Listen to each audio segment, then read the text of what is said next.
Why, yes, I can. This is Shane and Ethan's podcast. Getting nice and ready for the Friday night. And yes, I am not wearing pants. Thank you. Rock and Sock Connection! All right, Rock and Sock. Oh, hello. Rock and Sock, episode 3. We got Shane back in the house. Hello. Last week, we did not have Shane.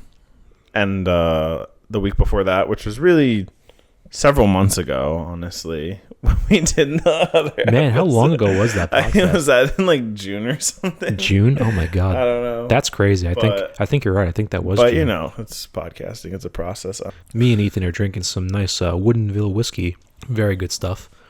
Yeah, Shane's something of a sommelier of whiskey. Is there a term for that? Like specifically for whiskeys? I don't think there is. I think it's just a guy that likes to get drunk, just like any other sommelier or anybody that drinks, you know, whether it's vodka or anything like that. Whiskey is interesting, though, because there's a lot of different changes you can have with it, where it just ends up being that, you know, there's different ways that the proof can be changed, the contents inside of it are different, and there's so many different flavors inside of whiskey that's really nice to have. You know, you get some caramel, you can say it's apple, there's just a million different things you can taste, and that's the nice thing about it. That's good because I don't want this to be like an alcoholic podcast, but if you explain it, then it's classy, you know. Yeah, exactly. If you know about the notes, then it's classy. Yeah, if you're that's liquor on the rocks is yes. If you can handle it, it's a nice way to drink because you don't get super bloated from it. No, like definitely you would not. If you're pounding a couple brewskis, It also just tastes that cold, refreshing. It's kind of like having a cold, refreshing beer, but there's more flavor to it, rather than just having just carbonated beer, which is kind of the appeal for me at first when I started drinking whiskey, which was just that it was something that wasn't beer and it wasn't Angry Orchard, because that's all I would drink when I was younger. And then finally I decided to get into the whiskey game a couple of years ago. oh man, dude, I went to you got to go to Portland just to go to this. I guess it was kind of a speakeasy. Definitely had speakeasy vibes. It was very interesting. We were walking on the street. Wasn't really too much of like bars or anything. It was pretty quiet. Gotcha. So there's some like industrial buildings and stuff. So you wouldn't have expected this place to be there. And then there was no like signage, no windows, no nothing, but there was a sign that just said like Scotch, and there was like an arrow pointing to a door. And at first we were like, what? We were like, this door doesn't look like it's gonna open. So we were like, all right, let's try pulling it open. You had to do the secret knock on the door to get in. Then there was like a super fancy like whiskey bar in the basement of this place. It was really cool. The people there were really nice, very knowledgeable. When you got there, they handed you like paperwork. Like they handed you like a binder or like a folder just what they have with just like pages and pages and pages of whiskey. Like they had the Epstein that's my files kind of place. on the whiskey. Very professional people who work. It's called the Scotch Lodge. The Scotch Lodge. Shout Oh, that's out cool. on here because they're great. And she came up to me and she's like, "What do you want?" You know, she was like, "What kind of whiskey do you like?" I was being pretty difficult, not like intentionally, but I was just You just didn't know what to order. I like whiskey or I like Scotch. I don't really know anything about it. And she really she was like, "Do you want like this?" And I was like, "I don't know." And she's like, "Do you want like this?" I don't know. But she really like hammered down. She went through. She was like, "How much you want to spend?" That's cool. And See, she got when me, they do like, that, that's a good she way of got going me a about good it. Pour. It wasn't like stupid expensive. Do you know what It was, your like, pour, like what it was? I haven't took a picture of the bottle actually. I could show you. Oh, cool. Was it a Scotch or a whiskey? I do believe it was a Scotch Nice. because it was called the Scotch Lodge, so I had to. Scotch get does one. end up being something that it's really hit or miss for people, but if you like it, Aberlour? here, let me see. Yeah. Ethan is passing the phone to me right now. I forget if she said it was like a local thing or not. I think she actually said it wasn't. It was funny too because they had like a big wall, so they kind of had like one of those like you ever see those like things in libraries? It's like a rolling like ladder. They had, like, they had like one. That's cool. That's very cool. And I think my favorite part about the place was that there was like a nice like painting of like a like mountain and lake, and then they had a little like Loch Ness monster Oh, in that's the cool. lake, which was so funny to me because I used to go to this art class and we used to draw like landscapes like that, and then when we would finish them up, my art teacher would always like come up to us and be like, he would like tell us to draw like little like UFOs or like things in the background. So I thought that was really funny. That Now, was like a little thing. how much had you paid for this single Let me glass?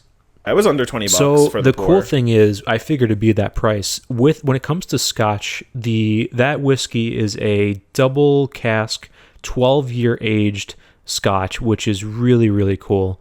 I can't believe the prices that they have for those compared to whiskey, where whiskey is kind of an inflated market in the same way of like anything else that would be like that. Maybe like if you want to think of like sneakers. Actually, I took a picture of it. Oh, sweet. Yeah, but you can see it wasn't like a stupid expensive place. Like the pours, I told her, I was like, you don't have to give me like the well stuff. Like give me like something good. I want to see like what you guys have. Oh, actually, but I was also like, please don't give me the $70 pour because I already spent like these actually a are lot of very money. respectable prices. Yeah, Portland was a little cheaper than New York. Some of them are kind of crazy, but that's the kind of the funny thing is that places can choose what they want to sell. But they had like pages and pages of this. Yeah, that's cool. Like they had like a ton of stuff. See, I would have to sit there for 30 It was minutes. a little overwhelming. I was there pretty late at night too, so I was kind of like, I can't. Like, I was like, just please give me something. And she was great. I don't remember her name, but she was a fantastic. See, yours bartender. probably had a lot of flavor. Double cask is definitely one that would have more flavor, which means that it's basically absorbed 2 barrels worth of flavoring of like the burnt everything inside of it. So you tend to get more flavor with that when it comes to anything double barreled or just aged for a very long time. So that's cool that they had that. There were a lot of cool bars in Portland. Anyway, but this isn't an alcoholics podcast, so we should move on. I try to reserve myself. I can talk all night about alcohol, but I kind of have more of the tism for whiskey and things like that. But yeah, you had some conversation topics for me this time. Yeah, so I think something super interesting is the current Battlefield versus COD debate that kind of seems to have shifted in Battlefield's favor, which is crazy to say. Like, I feel like every so often, back when they were really rivals, it would be 1 year, Battlefield comes out and everybody's playing that. And the next year, Call of Duty drops. And it seems like everybody jumps ship to that. And it was just such a flip-flop back and forth. When you were playing games in your heyday, what do you think? Were you more of a Battlefield guy or a COD player? My brother really liked Call of Duty, so we would consistently have a lot of the Call of Duties. I did enjoy Battlefield. Played a lot of Battlefield 3. Played a lot of Battlefield 1. Okay. I do tend to like a more realistic shooter than an arcade shooter, so I feel like I've always kind of naturally gravitated towards Battlefield. But honestly, I can't think of what they've been up to. I mean, like Battlefield 1 came out in like 2018 or something. I think it was 2017. Yeah, I think that sounds right. I remember I played it a lot in college, and that was really fun. I think they made like a World War II one, but I never played that. And then I don't know what was Battlefield 5. Battlefield 5 was that the World War II one? That was also World War II, but they were kind of taking liberties where like a girl had like a robotic arm and stuff. So it was kind of very... What? Yeah, it was a little weird. Yeah, I think that was a big point of contention for a long time was that some girl had like a robotic arm back in World War II in this, in this game. It is funny though that you say you like the more realistic aspects to games because you love Insurgency. So it kind of makes sense that like... I did think Insurgency was pretty cool. It is an interesting, it's very realistic. Bullets can go through cover, not like Call of Duty where it kind of just gets soaked in to the plywood in front of you. I mean, I always liked in Battlefield how like the buildings are destructible. Yeah, that was definitely the best aspect I think of most Battlefield games was that they can just shoot a rocket at a building, some guys camping in, and the big maps. I mean, I definitely enjoyed an Insurgency how it was kind of similar to that game mode in Battlefield 1 where you would like rush. Yeah, where you're planting the bomb, like it's kind of like search and destroy. No, in Battlefield 1 they had that game mode called like I think it was called Conquest. Yes, where you like it was like a big game. Yeah, like, the games would take forever, but you would like push like back and forth, like kind of like the trench warfare. But it could take a while because you would like. You could push, but then if the other team pushed past you, you would go back a stage. Exactly. It was almost kind of like I've never played it, but from what I heard, maybe like League a little bit. Like it was almost like one of those like I don't even know what you'd call them games, but you kind of like a map, and then if you won the objective, then you moved on to the next map, and then if you won the objective, you kept moving on. But if the enemy won, then they'd push you back, and it was really cool because it was like World War I, so it was like a.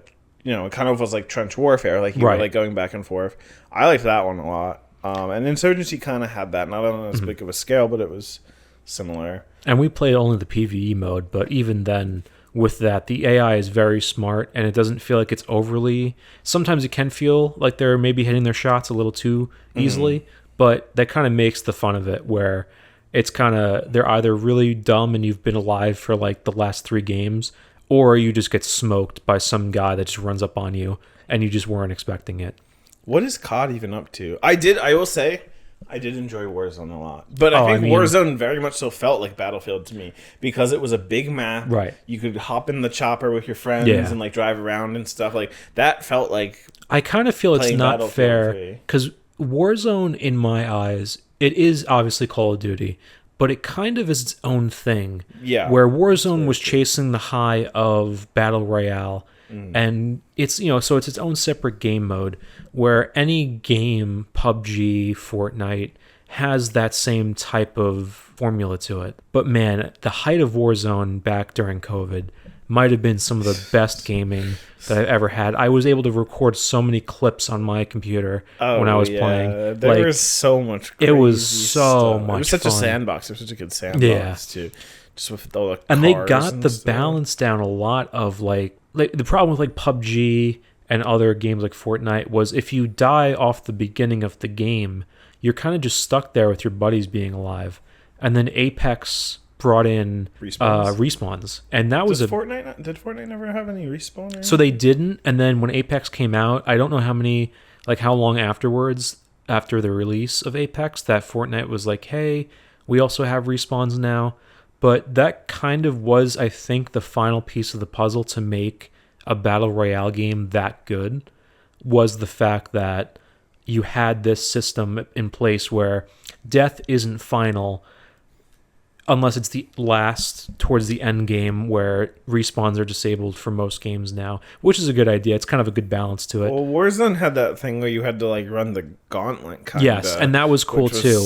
Oh man, you kind of had to earn stressful. It. Yes, those were, dude. Gulag. Oh, you got it though. That was great. Yeah, if you got it. That was like that was, satisfying. And the cool thing was that it kind of felt like you could earn it back rather than just being you just get brought back because some guy paid. Like if you had a buddy who was like, "Don't worry, I'm dead," but like like he's like, "I got it. I'll hit the 1v1." I had so many friends I played with that were so goddamn good at the game. They would win like so many of their gulags, and for me it was kind of I think my numbers ended up being more 50-50 whether I won or not, but man, that was so much fun playing Warzone back then. Yeah, and like I've never experienced combat but I assume Warzone always gave me the vibe that it was kind of like a more realistic than like COD multiplayer, because like you'd be like driving around in a car with your buddies, and then like all of a sudden like one of them would get like sniped from like a building, and then you'd all like get out and you'd all like hover or cover, and you'd be like kind of just like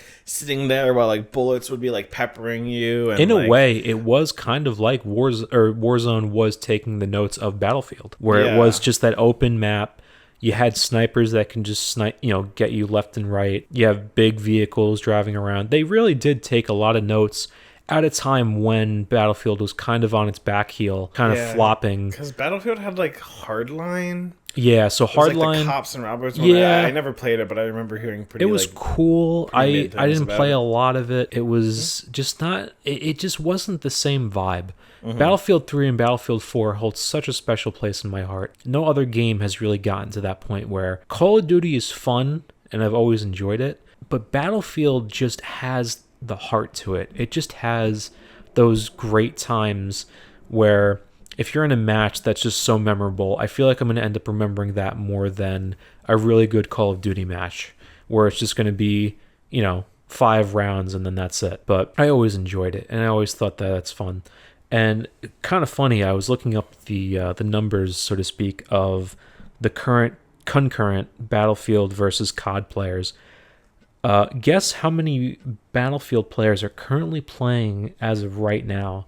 Is it just playing Battlefield 6 or playing every game? Playing Battlefield 6. How many people are playing Battlefield right now? Might be a hard guess. Yeah, I know. I feel like I have no sense of that, but I want to guess something. I'm just trying to...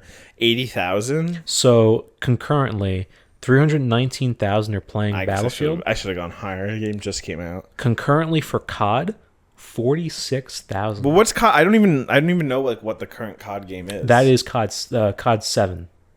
So I think it's another I think it's another Black Ops. No way they're only up to 7. Well, this is. Let me just make sure. It's Black Ops 7. Jesus Christ! It's Black Ops 6. I'm sorry. Right? Yeah. It's Black. I'm sorry. I said Black Ops 7. Black Ops 6. Excuse me. That's still crazy that they're to Black Ops 6. Yeah, are they still doing COD every year? When did Black Ops 6 come out? It came out this October. So I'm trying to think of when the last one came out. Oh, so that also just came out?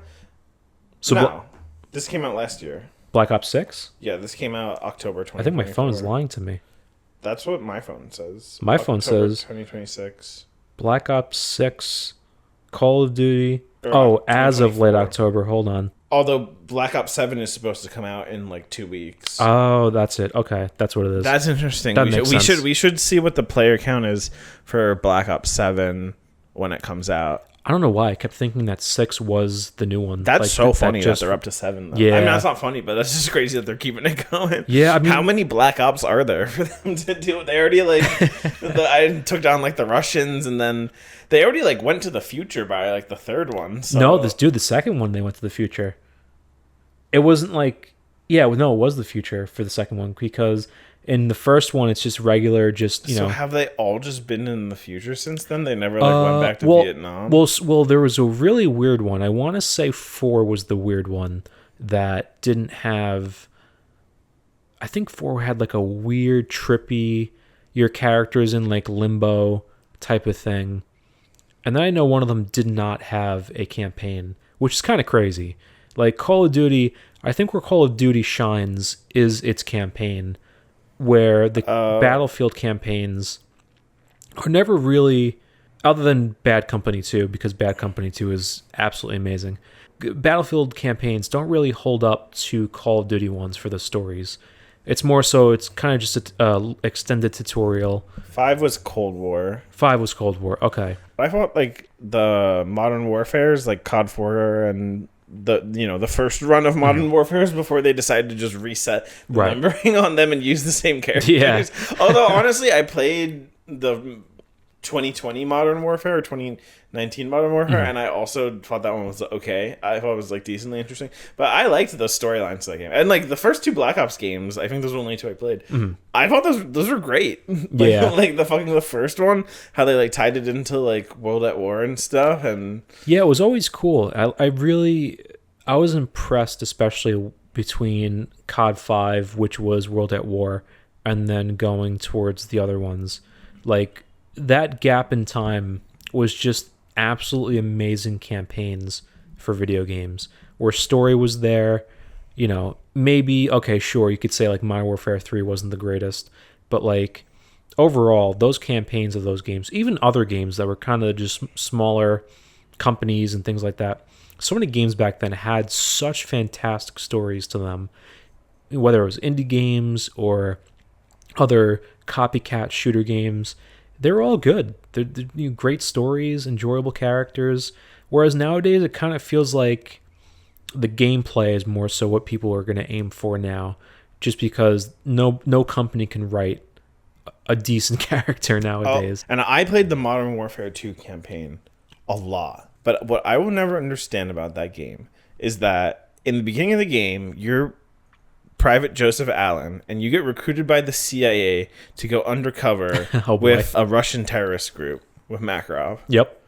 And then you are like undercover when they commit a terrorist act. And then it's like supposed to be like the Russians are like overreacting because like Makarov, like, do you remember this? Like, yes, of course. Makarov like kills you and like leaves your body there. Right. But like you were an American who did nothing to stop Russian terrorists from shooting up an airport. Like Russia should be upset at America. No, like, it's true. Like what was the point of him being embedded in the terrorist group if he wasn't going to do anything to stop the terrorists? Like I remember because I played the remastered when it came out. I was like, what what the fuck? I was like, the Russians are right in this. Like, I don't know. I was like, what was the point of them embedding him in the terrorist group? If No, it's true. I guess maybe because they don't like the Russians. I don't know. Well, I think it's one of those things, keep your friends close and your enemies closer. You kind of want to be able to know what they're doing at all times. But in this case, you have to keep tabs on this guy who has been very much an issue.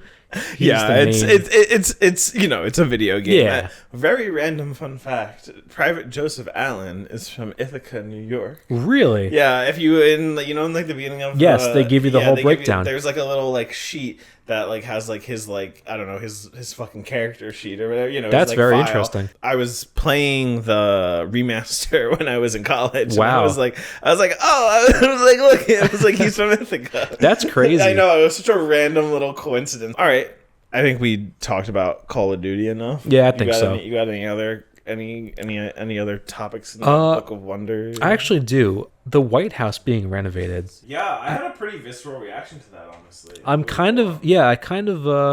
Well, if you've even seen like online, like there's pictures of what they're doing to the inside, and he's really just like been like making it like trumped up. Yeah, which you know really is making me think that he thinks he's gonna be there for. Very good question. For much longer. I am so curious what the next 4 years. The end of this, current administration and him being president is going to be very interesting. Where I don't know if there's going to be an end. If there's if there is anybody that would try to extend that, you know, in the modern day, obviously he would be the one to try that. It is like quite literally the plot of the movie Civil War. Oh, they don't particularly talk about it too much, but in the beginning of the movie Civil War, they offhandedly mention that the Civil War is happening because the president runs for a third term. You know, I can see that. And then the other states go to war with Washington. Now, does that movie feel like it's kind of taking inspiration from modern day in the same way that like The Boys is? It's definitely not as on the nose as The Boys. Okay. I mean, the whole movie is really about like. Have you ever seen it? I've seen bits and pieces of it. Oh, it's so good. I mean, a lot of people don't like it. But I think it's a pretty fantastic movie. We should watch it. Yeah, you know what? I would actually be down to watch. Yeah, no, it's really good. It's mostly about photojournalists though. It actually really caught me off guard when I was watching it because they marketed it to be like a big like war movie, but it's not actually mostly about photojournalism. Gotcha. It's really good though. I don't know who does the sound design for those A24 movies, but they're really good. I watched the movie Warfare. Warfare's great too. I didn't not like it. You didn't like it? I absolutely That's fucked up. Me and my dad. You don't support the troops? Dude, me and my dad. Your dad didn't like it? Dude, that's right. That's a big thing. If my dad doesn't like it, my dad's a retired law enforcement, and me and him constantly, like, we love Transformers, we love just any war fucking movies. Autobots. Yeah, bro. Dude. But that movie, man, we got into it. We were watching it, and we both looked at each other by the end of it like, damn, that was awful.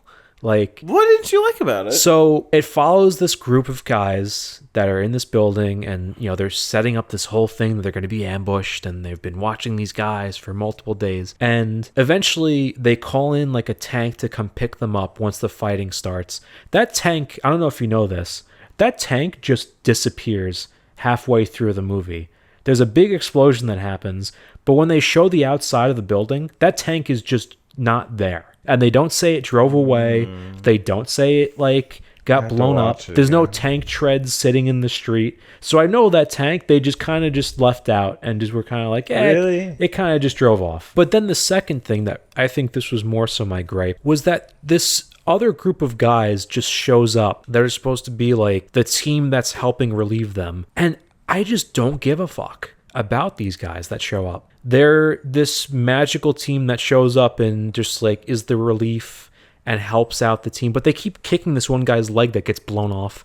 So the guy's in pain and has gotten they're like kind of dicks. Yeah, they're kind of dickheads, and I didn't like that. I think if this second group of guys never showed up and it was just left to the guys in this building fighting, I would have liked that more, because it was more of a isolated, incident where it seemed like they were just kind of to themselves. No backup could arrive in time, and it was just them holding out for dear life.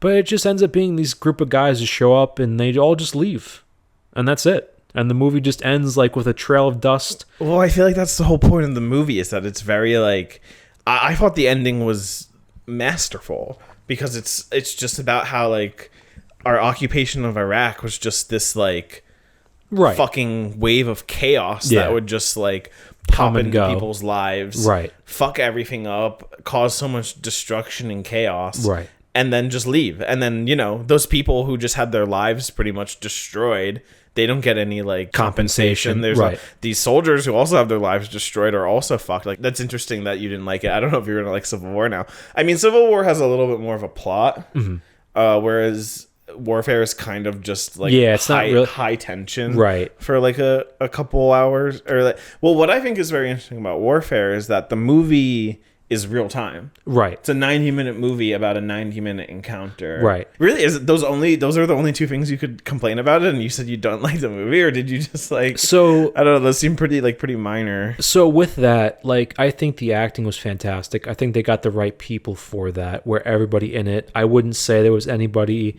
in the main group of guys that didn't look like they belonged there. All great actors, each and every one of them fantastic.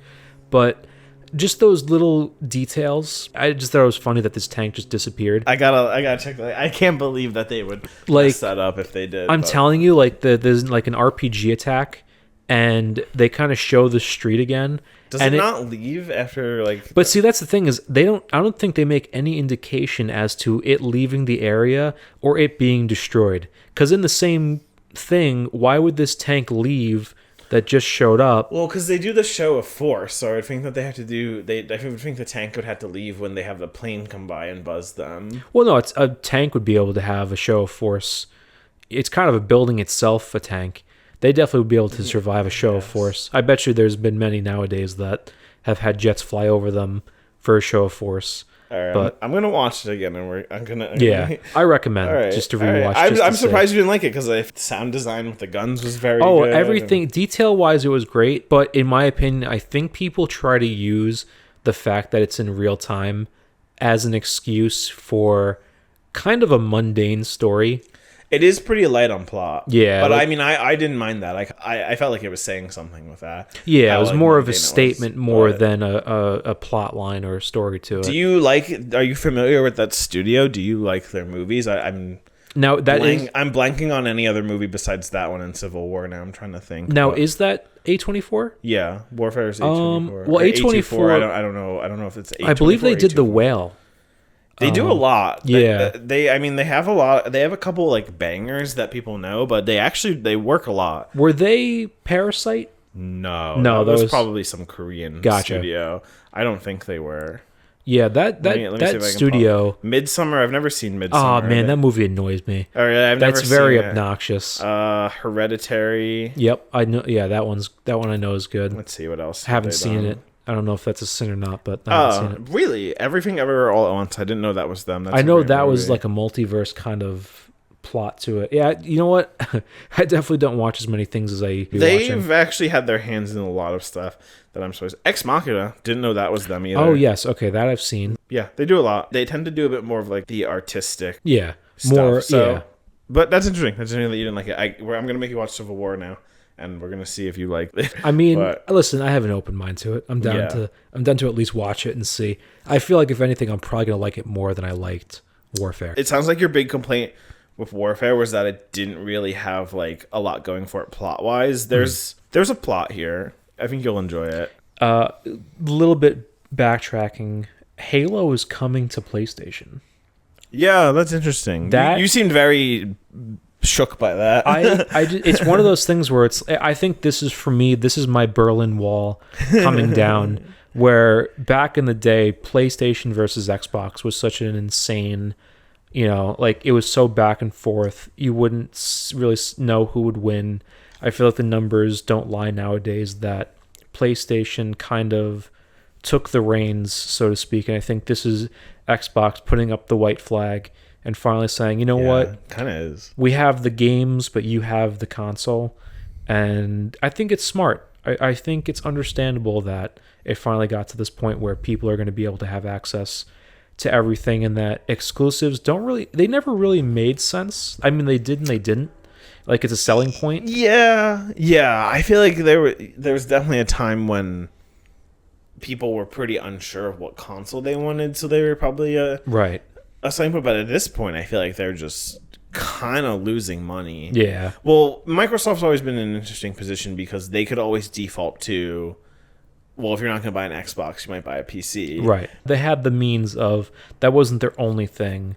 I mean, I know the PlayStation 5 kind of blew up in the last round of like console wars, but Right. everyone who I know who had an Xbox was very happy with it. Oh, I loved because it. they had that like dirt cheap one, Right. That a lot of people. I mean, I remember like our friend Joe. He had a PlayStation 5, but he also bought like the cheap Xbox because it was like $200-$300 for That's like not the bad. lower end model one. Yeah, it's a pretty good price for a console. I mean, Microsoft had kind of had that crutch. I think that it's going to So- be where it transitions to, is that it's going to go towards Microsoft making kind of pseudo PCs available for people, and that they're going to cancel the line of Xboxes or transition that into Xbox PC or something like that. Yeah, maybe like a sort of kind of like it is a PC, but it's got like this like Xbox layer of Yeah. OS onto it, and it's kind of like basically just a pre-built PC. Exactly. but it's a little bit more plug and play. Right. Which Which I think is Would the be biggest cool. gap to I to could see cross. people liking a console that is very plug and play, but then if you do want to like plug a keyboard into it and kind of like dive into the stuff that's usually hidden Yeah, it'd be cool. behind a console. I just think that that's where it's going to lean towards, where eventually, now that we've bridged the gap of cross-play and these games coming to each other's consoles, this is the perfect point for both companies just to say, hey, we'll just make a PC at this point and just let people be able to use a controller on it, because that's really what it's going to end up being anyway. You know, people like controllers. I like them too. I play certain games controller only, and it's good like that. Oh yeah, I've been playing a lot of controller only recently, just because I feel like I don't want to be sitting at my desk. Yeah. After a whole day of sitting on a desk at work. That is kind of interesting that they're bringing Halo to PlayStation. I would assume that Microsoft's making money off of it. I'm assuming like Sony's paying them like some licensing fees and It's stuff. like the Sony. It's like the Spider-Man with the Disney movies, the Yeah. MCU, where they're just going to license it out and they're going to make their bread. And that's going to be the easiest way for them to make money, is just letting somebody else do the work. Yeah. You know, just let them use this IP that they have and just give it to these guys to kind of just have for a couple years. Who knows how long the contract is or whatever. Fun fact about Halo, I don't know if you know this, but I think it was originally supposed to be developed for Macs. Correct. I have the Yeah. whole story of this. Yeah. Yeah, I know the whole story. I think we probably watched the same like documentary Yeah, on it. Apple basically got screwed. Microsoft came in and bought this little company known as Bungie at the time and stole them from underneath Apple's noses. Halo actually was also supposed to be a top-down strategy game, where it's kind of like Civ, where you control Well, vehicles. basically Halo Wars, right? Exactly, you're right. Halo Wars ended up being what the original idea for Halo was. But it's kind of crazy to see the early iterations of Halo and what it was versus what it came to be, with the designs, the choices, the story, and just seeing these old things. There's actually something cool you can look into, which is there's a team now that's working on the Halo Master Chief Collection that is looking through old files of the Halo games to see the cut content that was in there and implementing that into the Master Chief Collection. Is it still 343 that's working on? So 343 just changed their name to now, I think, like the Halo Company or something like that. Fucking. See, the funny thing That's is, kind of stupid. so 34. I don't know if you're aware what 343 is in Halo lore. Oh no! Is that a Halo reference? It is. Oh, So, okay. All right. ironically- I guess it's not so stupid. I take that back. Well, it's stupid when you think about this, because 343 Guilty Spark is one of the bad guys in the games. Oh, I have heard of this. So he's the term. big floating ball. So Guilty Spark is this forerunner, robot that basically has to make sure the rings Is aren't that broken. what that thing is? Yep. The forge thing. Like That's that the Forge Ball. Yep. So so Guilty Oh. Spark, especially in the first game, his name is 343 Guilty Spark. Now just think of that for a second. The company that took over for the original Halo series decided to name themselves after the main bad guy of this story, and honestly, one of the more annoying characters of the whole game. They decided that should be their name, rather than like the Covenant or the Arbiters or something like that. 343 is a good name for a game studio, I think, though. It's just I see what you're saying. People equate that to being like it all went downhill. It all went downhill when the bad guys took over. I have such a tangential understanding of Halo lore that's basically like only from like watching Rooster Teeth videos. Oh, I mean, that was one of the best ways. We gotta run through like the Master Chief collection. Yes. And catch me up on it. I mean, Red versus Blue, definitely. I think I have like up to season 12 on Blu-ray. I love that series. That series got me. I've only watched up to like season 10 or 11. When Halo 3 dropped was kind of the heyday of Rooster Teeth back in 2007. So like they were really getting their feet planted in the industry. And it was cool to see that and kind of feel like I was growing up with them when new people were hired, you know, new shows and movies were being made. I just felt like I was a part of the company, and then they just came spiraling down, and then they sold out. I think they got sold a couple of years ago. Yeah, but the Warner acquisition was a while ago. Yeah. And now Warner's up for sale. Did you hear about that? Oh, no. Warner put themselves up for sale. I didn't know. I did not hear that. It's kind of like indicative of like, it wasn't necessarily that just like Rooster Teeth was failing. It was just like the company itself. in general, like, they start to like downsize those things as that stuff's going downhill. I don't know. We got to wrap this up. My final thoughts since we were talking about Rooster Teeth, as I always say, media companies tend to not last a very long time. I feel like everyone like shit on Rooster Teeth when they went out of business, and it was like they were an internet media company that lasted for 20 years. That's crazy. True. That never happens. Media companies just you usually like you spin up, you do a couple projects, and then you wind down because it's like, to be able to consistently put out content that it's people hard. Like the fact that we have big names like A24 and stuff, like they're big names because they've weathered the storm. Tastes change, and usually like you're only kind of good at doing one or two things. Like it's very right. You have rare. a shtick. Yeah, it's very rare shtick. that people are able to adapt, and especially when you're doing like internet, and like all the people at Rooster Teeth have like gone on to keep doing what they were doing, just not under the label of Warner Brothers. Supposedly they're coming back, from what I heard. Bernie bought Rooster Teeth, Yeah. but he's kind of doing his own thing with it. We'll see how that goes. I feel like everyone who worked at Rooster Teeth is kind of established at this point in their own projects. That I don't think they wouldn't want to go back. But at least Bernie bought it so that the back catalog is protected. Because now look at it now. Bernie bought it like a year ago, I think, and now, Warner's going out of business. If he didn't do that, then it would have fallen. That back catalog may have not been available. That's crazy to think about. But anyway, wrap this rock and sock up. This has been Ethan and Shane, and we're signing out. Peace out. Bye-bye. Found one red sock in my briefcase, black one hanging off your chair, your heels by the record player, my tie asleep on the stairs, sip Cabernet quoting postcards, I burn the toast, you save the jam, we miss the show, stay in the kitchen, dancing crumbs, like that was the plan, rock and sock connection, you in pearls, my shirt, halves tucked, tiny imperfections, somehow all the ways we're struck, by the click, by the clash, by the way our edges touch,